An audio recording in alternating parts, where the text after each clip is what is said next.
Welcome to our 30th of March Monday Assembly. This is a very special week because this is World Autism Awareness Week and we will focus on Article 2. We all remember Article 2 is all about non-discrimination and we know that all children have these rights.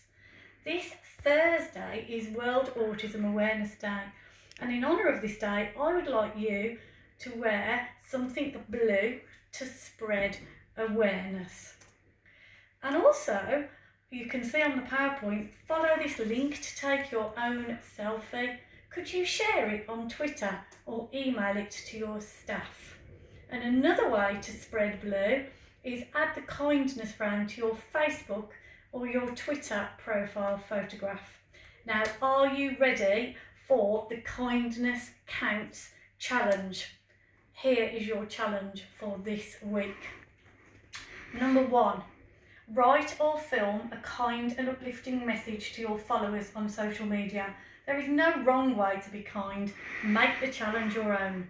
Number 2, post it and tag @AutismSpeaks and 3 of your friends and nominate them to post kind messages of their own. 3, watch the kindness and positivity that you sparked spread. Here at Oscar Manor, we celebrate our differences. Our autism makes us what we are and it enhances our individual talents. We have talented cooks, musicians, authors, illustrators, entertainers, footballers, counsellors and many other talents, far too many to list. But above all, we have each other. Even though times are a little tough right now, we are all here for each other. Go on, spread a little kindness today. Well done, Oscar Manor. I am so proud of you. See you later.